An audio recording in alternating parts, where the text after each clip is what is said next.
Perkenalkan, nama saya Jonal Simbolon. Saya dari kelas 12 IPS 3 dari sekolah SMA Swasta Asisi Pematang Siantar.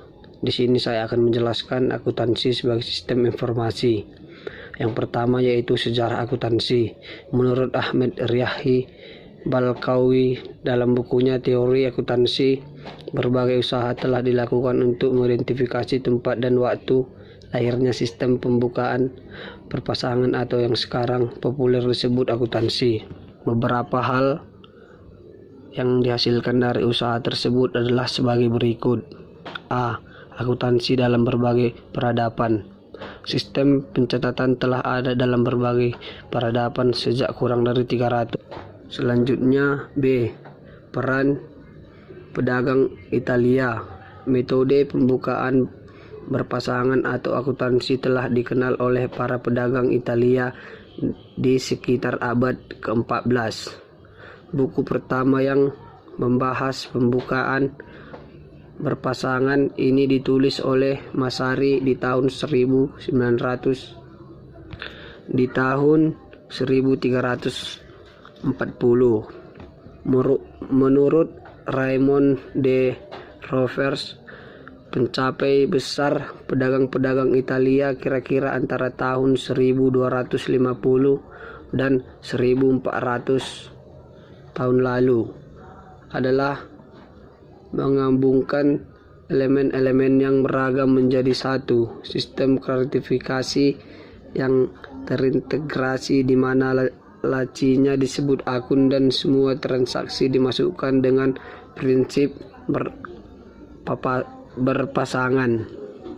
Para pedagang Italia tersebut telah mulai mengembangkan dasar-dasar akuntansi biaya, mengenalkan pembelikan dan penyesuaian pada akun-akun arkutular dan memberikan perhatian pada audit neraca. Selanjutnya C. Peran Luca Pacioli.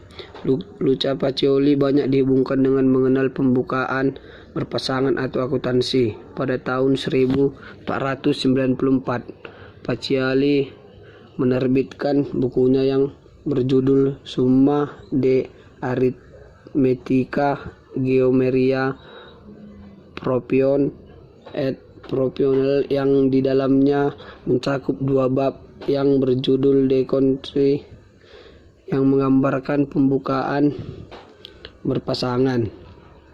Jika dilihat dari uraian peran pedagang Italia, ternyata Lucacci bukanlah menemukan pembukaan berpasangan, tetapi menggambarkan melalui tulisan yang ia terbitkan suatu praktik akuntansi yang ada di dalam saat itu. Selanjutnya D. Perkembangan akuntansi di Indonesia. Di Indonesia, akuntansi mulai dikenal sejak penjajahan Belanda, sehingga pada awalnya akuntansi yang berkembang di Indonesia menggunakan sistem kontinental atau lebih dikenal dengan istilah tata buku.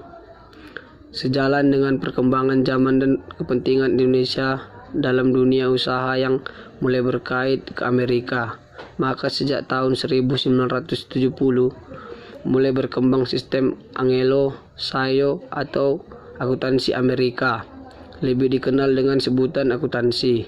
Sebenarnya tata buku dalam akuntansi menerapkan sistem berpasangan, namun tata buku lebih menitikkan beratkan pada pencatatan, sedangkan akuntansi lebih menitik beratkan pada laporan keuangan. Akuntansi memiliki 3 tahap kegiatan, yaitu tahap pencatatan, tahap pengiktisan saran, dan tahap pelaporan. Dengan demikian, tata buku merupakan bagian dari akuntansi karena termasuk ke dalam tahap pencatatan.